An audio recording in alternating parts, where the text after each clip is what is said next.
Hello everyone, good morning all of you. स्वागत है आपका एक बार फिर से आपके अपने यूट्यूब चैनल गुरु राकेश पे। और मैं गुरु राकेश एक बार फिर से पेश हूँ आपके सामने नई लेटेस्ट वीडियो के साथ। विद्यार्थियों, मैं गुरु राकेश आज आपके सामने ह्यूमन सिस्टम से संबंधित ऐसी वीडियो अपलोड करने जा रहा हूँ जो बहुत ही इम्पोर्टेंट साबित होने वाली है, आपको अपने शरीर की जानकारी देने वाली है। तो विद्यार्थियों, आज के इस वीडियो के अंदर मैं डिस्कस करूंगा मानव तंत्र के ऊपर, यानी ह्यूमन सिस्टम के ऊपर। अगर हम अपनी खुद की बात करें तो हम मनुष्य प्रजाति के हैं, मानव है। तो हमारे शरीर के अंदर होने वाले जो विभिन्न कार्य हैं उनको करने के लिए हमारे शरीर के अंदर अलग अलग प्रकार के तंत्र भी पाए जाते हैं। वो तंत्र कौन से हैं, किस प्रकार वो वर्क करते हैं, किस प्रकार से उनका कार्य होता है और हमारे शरीर को एनर्जी किस तरीके से मिलती है। सुबह से शाम तक की अगर अपन बात करें, हम अपनी एक्टिविटीज की बात करें, हमारे द्वारा किए गए कार्यों की अगर हम बात करें, तो उन कामों में कौन कौन सी क्रियाएं हैं, क्या क्या हम करते हैं, हम जो खाते हैं वो पचता कैसे, खाने के दौरान जो भोजन हम मुख के अंदर लेते हैं वो किस रास्ते से होकर हमारी प्रत्येक कोशिका तक ऊर्जा पहुंचाता है, उस भोजन का पेट में जाने के बाद होता क्या है, पचने की जो क्रिया है वो कैसे होती है, फिर जो अपचित भोजन बच गया वो शरीर से बाहर कैसे जाता है। ऐसे कई सवाल हमारे दिमाग के अंदर हैं जिनको हम एक एक स्टेप से आसान भाषा में समझने का प्रयास करेंगे। और मैं हमेशा से यही प्रयास करता रहूंगा कि आप ऐसा नॉलेज यहाँ से प्राप्त करें कि आपको कोई भी चीज कठिन लगे लेकिन कम। यानी मैं ये नहीं कहूँगा कि आपको एकदम आसानी से सारी चीजें समझ में आ जाएंगी, क्योंकि कुछ चीजें कॉम्प्लिकेटेड हैं, उनको समझने में थोड़ा सा समय लगता है। सुनने में जो चीज आसान लगती है वो करने में या सीखने में उतना ही थोड़ा सा हमें परिश्रम ज्यादा करना पड़ता है उसको। तो विद्यार्थियों, बिना देर किए मैं शुरुआत करता हूँ आज के अपने टॉपिक मानव तंत्र की। तो इसको मानव तंत्र को स्टार्ट करने से पहले मैं थोड़ी सी बेसिक सी चीजें जो हैं वो आपके सामने रख रहा हूँ।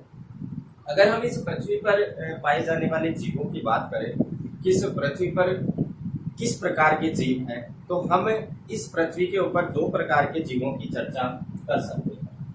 एक तो पहले प्रकार में अगर मैं बात करूं प्रोकैरियोटिक जीव, प्रोकैरियोटिक जीव। दूसरी अगर अपन चर्चा करें तो यूकैरियोटिक जीव। विद्यार्थियों, आपने ये नाम कहीं ना कहीं जरूर सुने होंगे, अगर नहीं सुने हैं तो मैं इनको एक्सप्लेन भी आसानी से कर दूंगा आपके लिए। प्रोकैरियोटिक और यूकैरियोटिक जीवों की अगर मैं बात करूं तो आपने इनके नाम, अगर इनके दूसरे नाम की मैं बात करूं तो एसिम केंद्रकी और ससीम केंद्रकी।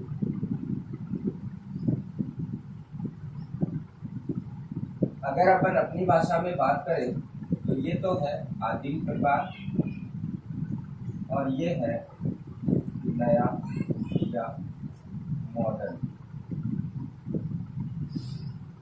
यहाँ मैंने तीन नाम लिख दिए हैं, प्रोकैरियोट और यूकैरियोट के। आखिरकार ये है क्या, इनके बारे में हम थोड़ी सी जानकारी लेते हैं। देखो, दो प्रकार की कोशिकाएं हो सकती है, या तो प्रोकैरियोटिक हो सकती है या फिर यूकैरियोटिक प्रकार की कोशिका हो सकती है।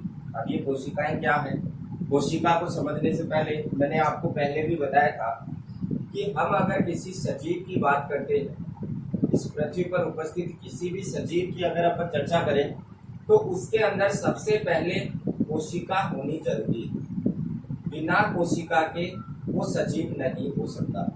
कोशिकाएं जब विभाजित होगी तो अनेक समूह बनेंगे, समान कार्य करने वाले। उन्हें समान कार्य करने वाले कोशिकाओं के समूह को क्या कह देंगे, हम उत्तक कह देंगे, जो संरचना और कार्यात्मक दृष्टि से क्या होने चाहिए, समान होने चाहिए। ये उत्तक आपस में मिलकर अंग का निर्माण कर देते हैं, अंग आपस में मिलकर अंग तंत्र का निर्माण करते हैं और अंग तंत्र से बन जाता है अपना शरीर। तो विद्यार्थियों, ये एक स्टेप बाय स्टेप प्रोसेस है कि अगर आप किसी सजीव को पढ़ना चाहते हो, सजीव का अध्ययन करना चाहते हो, तो सबसे पहले उसके शरीर में कोशिका होनी चाहिए, उस कोशिका के बारे में हम जानकारी लें। फिर उस कोशिका के समूह से बने ऊतकों को हम पढ़ें कि इस जीव के शरीर के अंदर कौन कौन से ऊतक हैं, किस किस प्रकार के ऊतक हैं, उनका कार्य क्या है। फिर हम प्रत्येक उस अंग की बात करें जो उस जीव के शरीर के अंदर है कि वो अंग काम क्या करते हैं, किस प्रकार से वर्क करता है। फिर अंगतंत्र, और फिर लास्ट में बनता है उस जीव का पूरा शरीर। यहाँ हम बात कर रहे हैं मानव की। तो मानव का जो शरीर है वो एक कोशिका से बना है या बहु कोशिकाओं से बना है? सीधी सी बात है, बहु कोशिकाओं से बना है, बहुत सारी कोशिकाओं से मिलकर बना हुआ शरीर है। इसका मतलब सीधा सा एक तो ये हो गया कि मनुष्य जो है वो एक तो बहुकोशिक प्राणी है। बहुकोशिक प्राणी है, इसका मतलब उसमें बहुत सारी कोशिकाएं हैं, वो समूह बनाकर ऊतक बना रही। इसका मतलब ऊतक भी अलग अलग प्रकार के हैं। और हम अगर अपनी बॉडी को शीशे के सामने खड़ा करके देखें तो हम देखेंगे कि हमारे शरीर के अंदर अलग अलग कामों को करने के लिए अलग अलग तो अंग हैं, और उन अलग अलग अंगों के द्वारा अलग अलग तरीके से अलग अलग क्रियाओं के द्वारा सारे काम संपन्न करवाए जाते। तो विद्यार्थियों,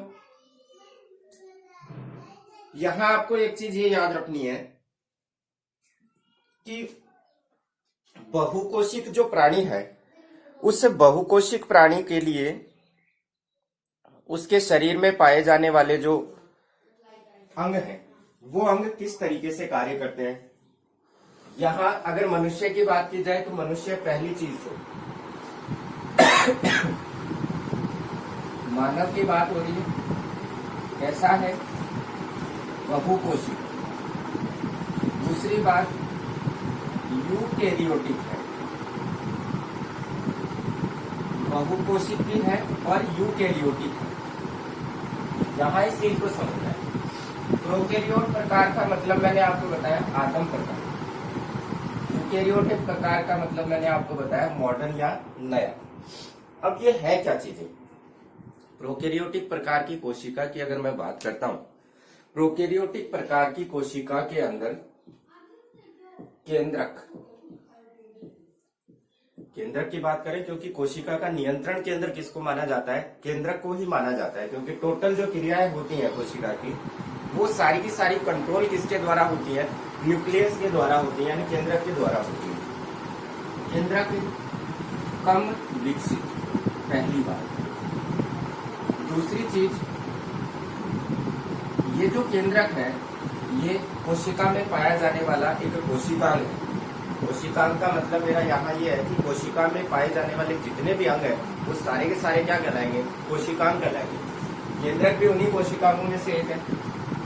केंद्रक दोहरी झिल्ली युक्त, ऐसा दोहरी झिल्ली युक्त नहीं होता। देखो, कोशिका में पाए जाने वाले जितने भी अंग हैं वो या तो इकहरी झिल्ली युक्त होते हैं या फिर वो दोहरी झिल्ली युक्त होते हैं। केंद्रक की अगर मैं बात करूं तो केंद्रक जो है वो दोहरी झिल्ली युक्त कोशिकांग है, यानी दो झिल्लियों से घिरा हुआ अंग होता है।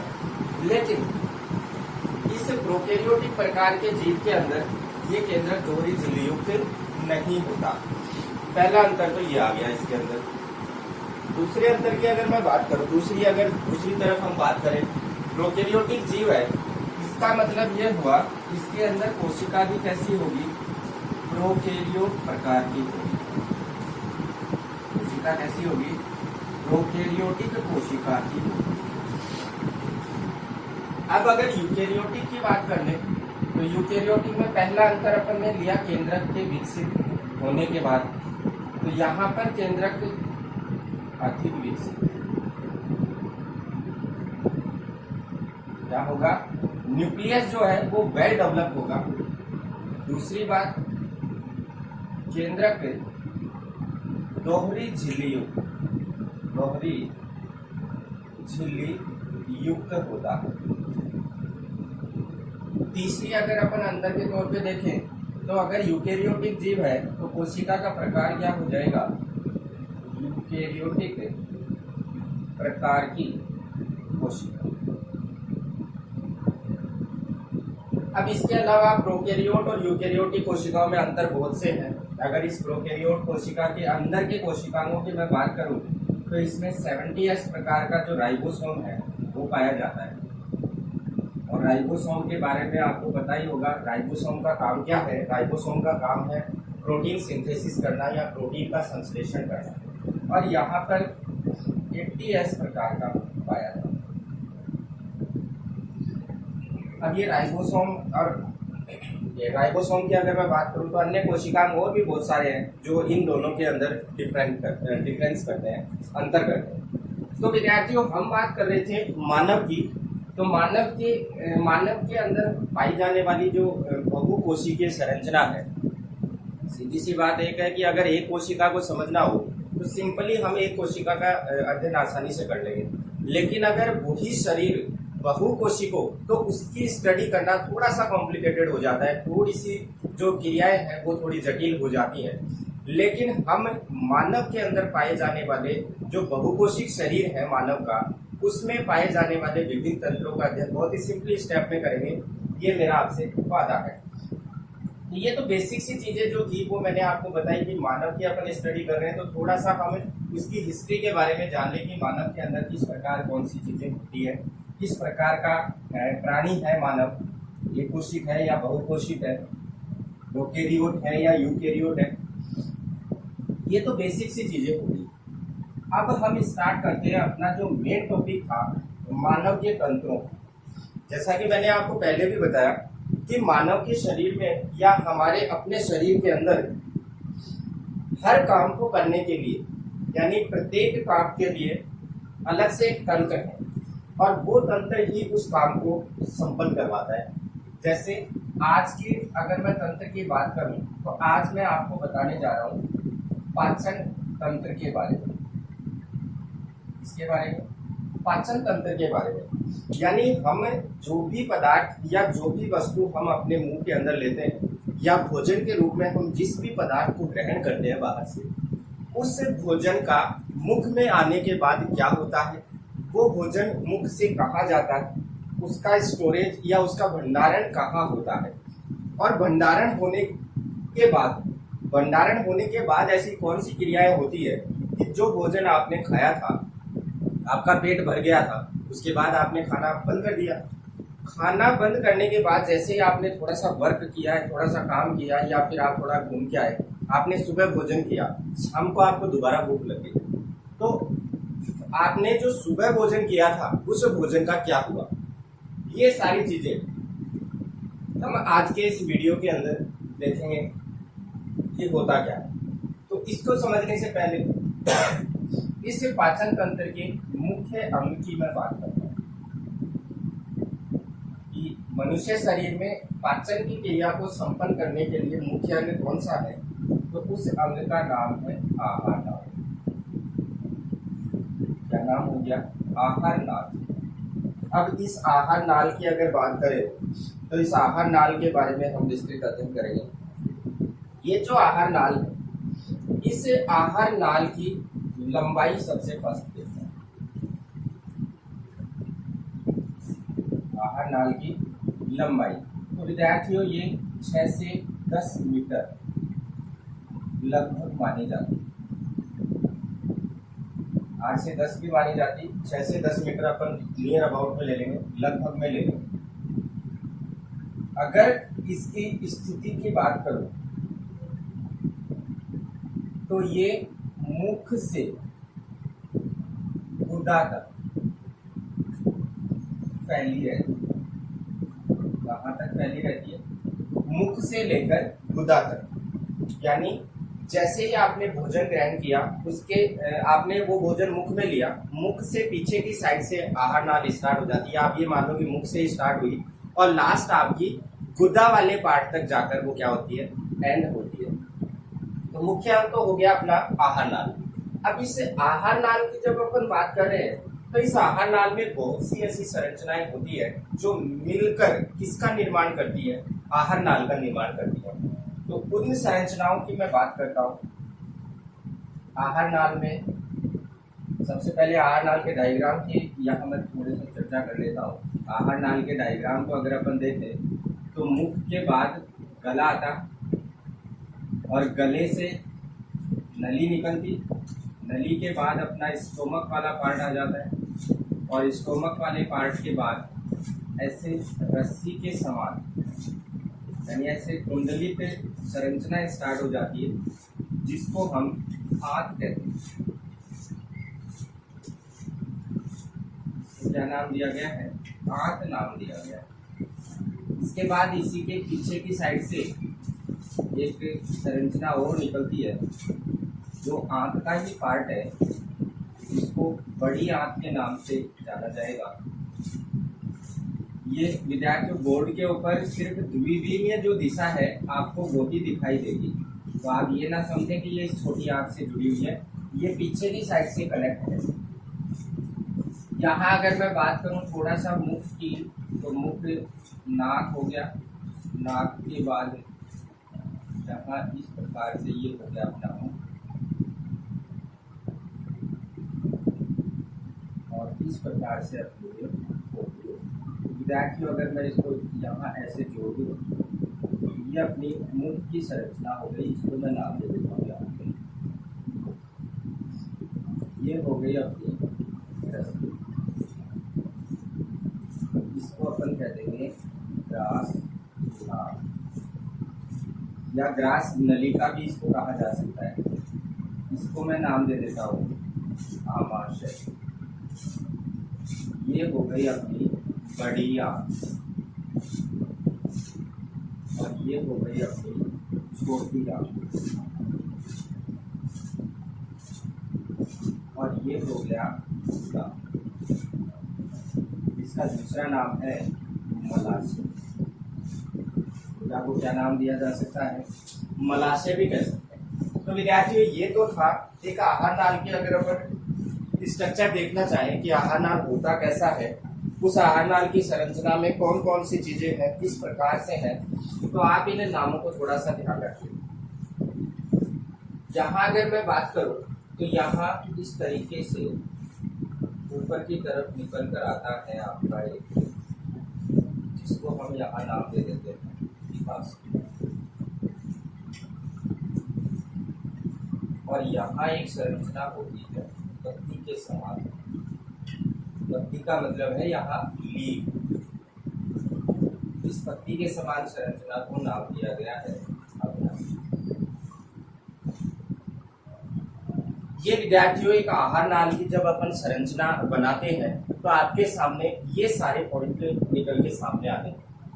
और अगर आपसे मनुष्य के अंदर होने वाले पाचन की क्रिया पूछी जाए, या मनुष्य में पाचन तंत्र को समझाओ, ऐसे करके कोई क्वेश्चन पूछा जाए, तो आप विद्यार्थियों सीधा और सीधा कौन से डायग्राम पे आओगे? आप इसी डायग्राम पे आओगे, क्योंकि पाचन से संबंधित जो मुख्य अंग है वो हमने किसको माना है? वो हमने आहार नाल को माना है। और एक आहार नाल की संरचना कैसी होती है?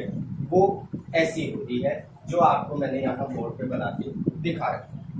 अब आप इसे हम आसानी से समझने का प्रयास करेंगे। देखो, बाहर से सबसे पहले मैं बात करता हूँ कि आप कोई भी पदार्थ है या कोई भी भोज्य पदार्थ अपन मान लें, वो पदार्थ सबसे पहले हम ग्रहण कहाँ करते हैं? हम सबसे पहले उसको मुख के अंदर ग्रहण करते हैं। अगर हम बात करें कि बाहर से किसी भी पदार्थ को अंदर ग्रहण करना, ये कहलाता है इंसर्शन। क्या कहलाता है? ये इंसर्शन कहलाता है। आप बाहर से किसी भी पदार्थ को अंदर ग्रहण कर सकते हो। अब वो पदार्थ ठोस रूप में भी हो सकता है, या फिर वो लिक्विड फॉर्म में भी हो सकता है, या तरल अवस्था में भी हो सकता है। अब अगर वो ठोस रूप में है या लिक्विड अवस्था में है तो उनके लिए नाम फिर अलग अलग है। ठोस अवस्था या फिर लिक्विड अवस्था के लिए उनके लिए फेगोसाइटोसिस या पिनोसाइटोसिस है। एंडोसाइटोसिस का मतलब है कि किसी भी पदार्थ को हम अंदर की तरफ ग्रहण कर रहे हैं, यानी बाहर से हमने कोई भी पदार्थ लिया या कोई भी भोज्य पदार्थ लिया और उसको हमने मुख के अंदर ग्रहण कर लिया, ये इंसर्शन की क्रिया हो गई। या हम ये कह सकते हैं कि अंतर्निवेश हमने करवा लिया है, या एंडोसाइटोसिस की क्रिया हमने करवा ली है कि अंदर हमने उस पदार्थ को ग्रहण कर लिया। अब वो लिक्विड फॉर्म में हो तो पिनोसाइटोसिस, और अगर ठोस अवस्था में हो या अर्ध ठोस अवस्था में हो तो फेगोसाइटोसिस।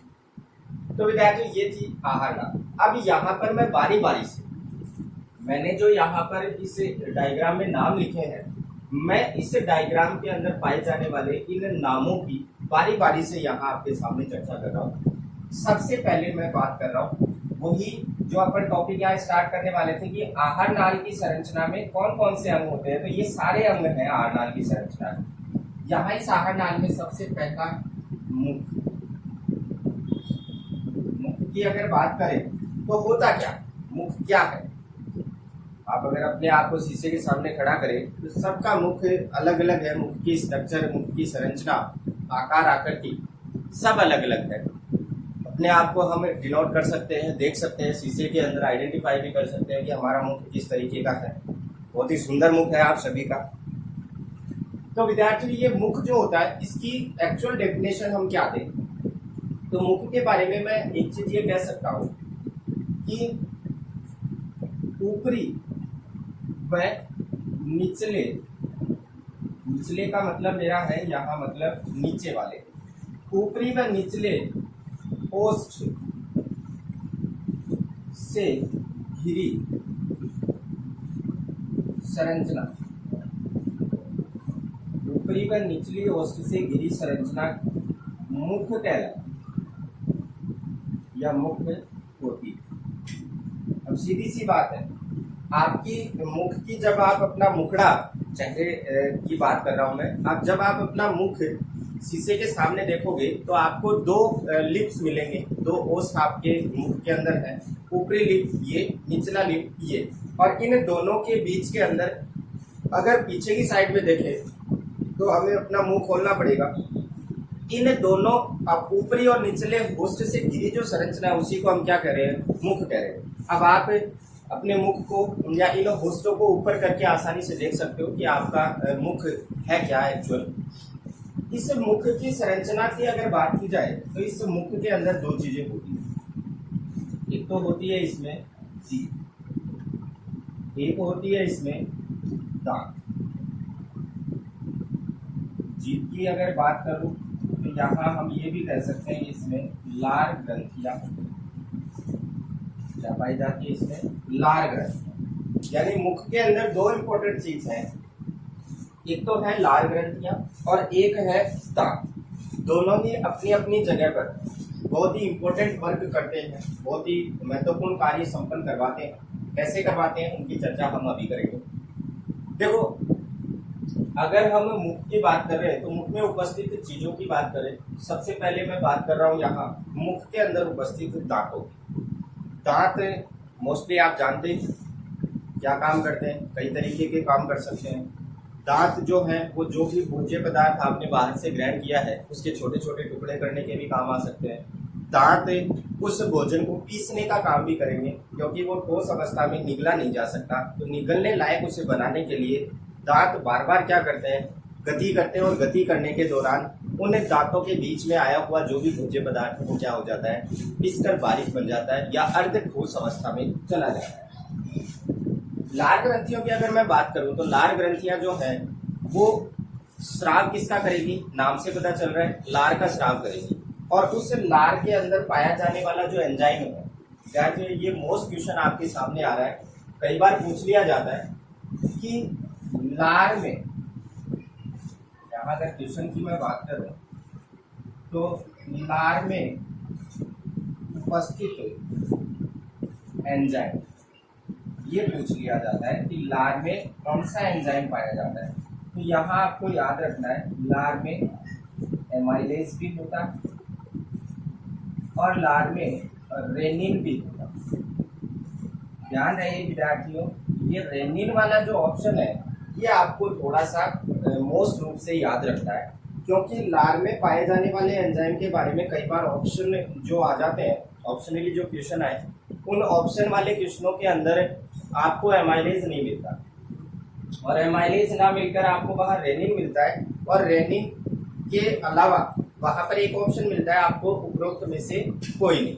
तो ज्यादातर विद्यार्थी क्या करते हैं, वो ये याद करते हैं कि लार में उपस्थित एंजाइम कौन सा होता है, एमाइलेज होता है। और एमाइलेज अगर ऑप्शन में नहीं है तो उसका आंसर वो बिना सोचे समझे क्या कर देते हैं, उसका आंसर वो बिना सोचे समझे उपरोक्त में से कोई नहीं वो कर देते हैं, जो कि उनका क्या हो जाता है, गलत हो जाता है। तो आपको ये गलती नहीं करनी है, लार में दोनों ही एंजाइम होते हैं। इसके बाद मैं आगे बढ़ता हूँ। दांतों की अपन बात कर रहे थे। ये जो दांत है दांत की अपन बात कर रहे हैं तो दांत के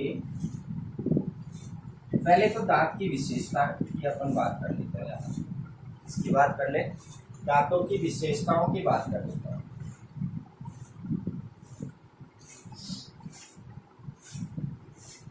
दांत की विशेषता।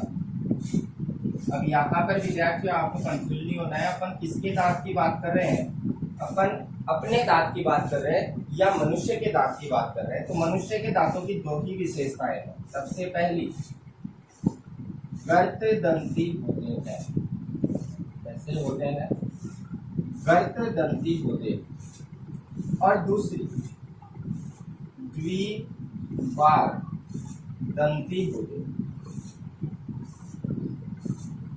ये मनुष्य के दांतों की दो बहुत ही इंपॉर्टेंट विशेषताएं हैं। कई बार पूछ लिया जाता है मनुष्य के दांत की विशेषता बताइए। तो मनुष्य के दांतों की मुख्यतः दो विशेषताएं हैं। पहली विशेषता तो मनुष्य के दांत जो होते हैं वो गर्त दंती होते हैं। दूसरी विशेषता मनुष्य के दांत जो है वो द्विबार दंती होते हैं। विद्यार्थियों आप अनुमान लगाओ कि गर्त दंती से मेरा मतलब यहाँ क्या हो सकता है या द्विबार दंती से मेरा मतलब यहाँ क्या हो सकता है।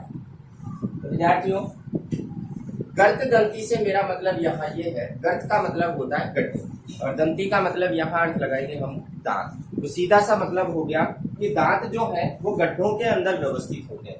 अब आप सोचोगे कि सर मुख के अंदर गड्ढे कहाँ से आ गए?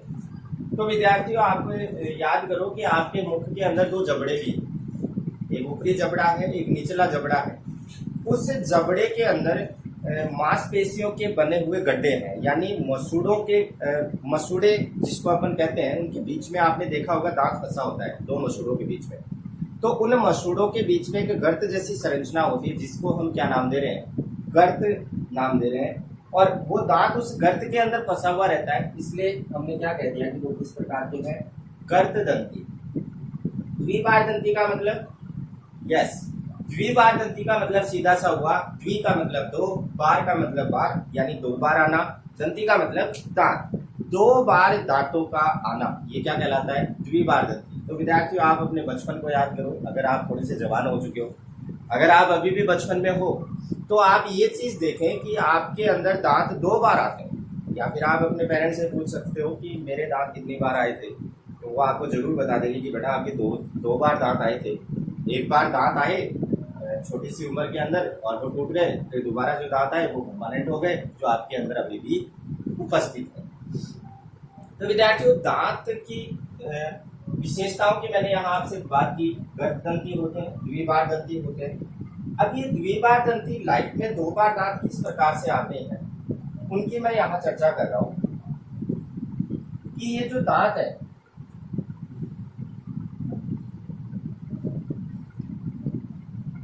एक तो होते हैं स्थायी, एक तो अपन पहली बात तो करेंगे अस्थायी, और दूसरे होते हैं स्थायी। स्थायी दंत और अस्थायी दंत। अब यहाँ आपके दिमाग में आ रहा होगा कि सर ये अस्थायी और स्थायी का क्या लफड़ा है, यहाँ क्या मतलब है, इसका मीनिंग क्या है? तो विद्यार्थियों ये जो अस्थायी दांत होते हैं, इस अस्थायी दांत की संख्या की मैं बात करता हूं, वो होती है 20। कितनी हो रही है? अस्थायी दांतों की संख्या कितनी है अपने पास? 20 है। और यहाँ स्थायी दांतों की संख्या की बात मैं आपसे नेक्स्ट करूंगा थोड़ी देर बाद में। ये जो अस्थायी दंत है 20 जिनकी संख्या है, ये 20 इस क्रम में होते हैं, तो इनके लिए एक दंत सूत्र होता है अस्थायी दांतों का। दंत सूत्र 2102 बटा 2102 गुना। क्या आप एक बार याद कर ले ये क्या है, मैंने 4 बार क्यों लिखा, ये चीज मैं अभी आपको थोड़ी देर में बताऊंगा। दूसरा, स्थायी दांतों की बात की जाए तो उनकी संख्या होती है कितनी?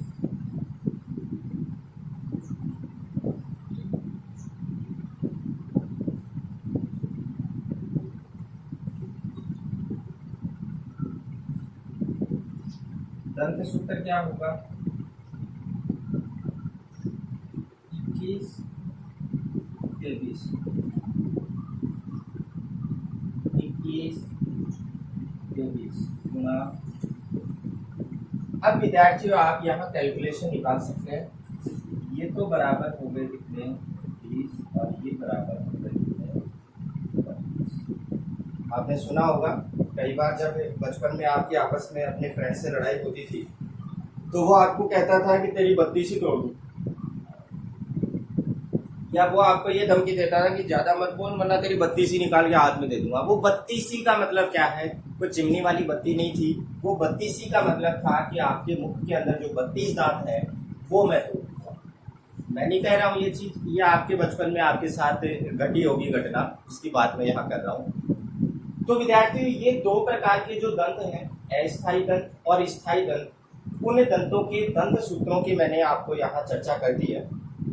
क्या होते हैं, कितने होते हैं, संख्या क्या है, या उन संख्याओं के बाद की जो प्रोसेस है वो मैंने आपको बता दी। दंत सूत्र क्या होते हैं, तो मोस्टली इनके ऊपर भी क्वेश्चन पूछा जाता है कि स्थायी दांतों का दंत सूत्र बताइए या अस्थायी दांतों का दंत सूत्र बताइए। तो आपके सामने है ये दंत सूत्र।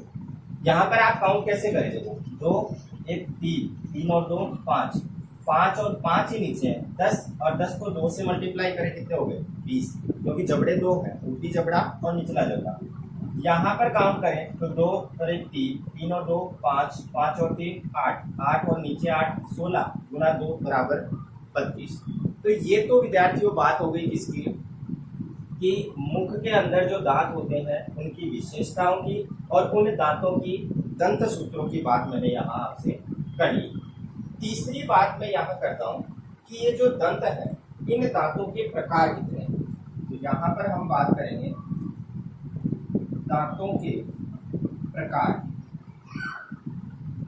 तो ये दांतों के जो प्रकार हैं, इन दांतों के प्रकार होते हैं 4। दांत कितने प्रकार के हैं? 4 प्रकार के। सबसे फर्स्ट कृंतक, सेकंड रदनक, थर्ड ज्वर्णक और 4 अग्रज्वर्णक।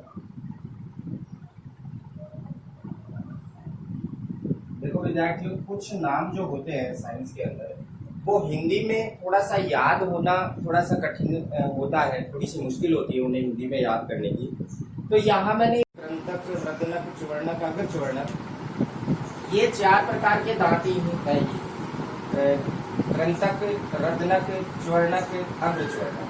कृंतक, रदनक, अग्रज्वर्णक और ज्वर्णक। सॉरी ये अग्रज्वर्णक है, प्रीमोलर दंत है, मोलर और प्रीमोलर। यहाँ अगर मैं इनके इंग्लिश नामों की बात करूँ तो आप इनको इस तरीके से भी याद कर सकते हैं। सबसे पहले होते हैं इंसाइजर,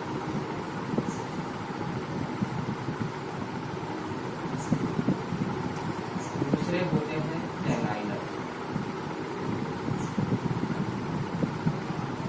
तीसरे होते हैं प्रीमोलर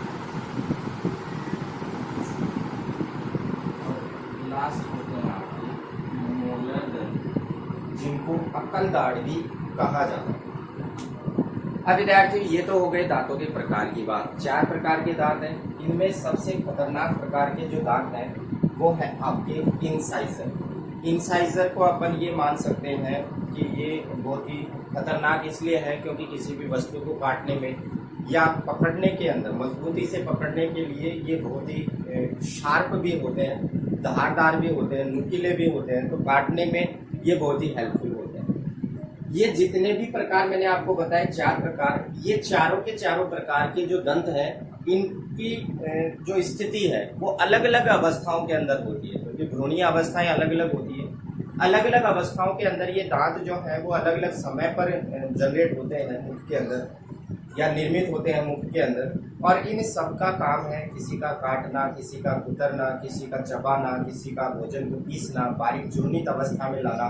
क्योंकि दांतों का काम सीधा सा यही होता है कि जो भी भोजन आपने बाहर से ग्रहण किया है उससे भोजन को बारीक कैसे किया जाए, छोटे छोटे टुकड़ों में उसको कैसे तोड़ा जाए।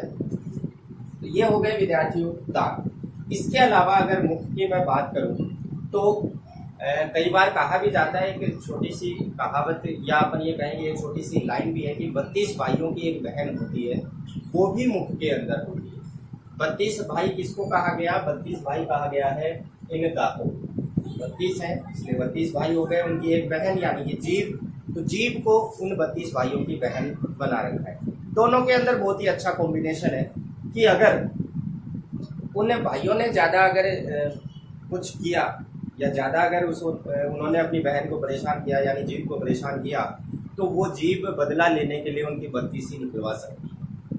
और भाइयों ने भी अपनी बहन को थोड़ा सा इस प्रकार से घेर रखा है कि अगर बहन ने कोई हरकत ऐसी की कि भाइयों को नुकसान हुआ, तो वो अपने बीच में उसको पीस देते हैं, यानी दांतों के बीच में जीभ आ जाती है। तो आपको पता ही है दर्द किस तरीके का होता है। तो दोनों के बीच बहुत ही अच्छा कॉम्बिनेशन है, 32 भाई और एक बहन।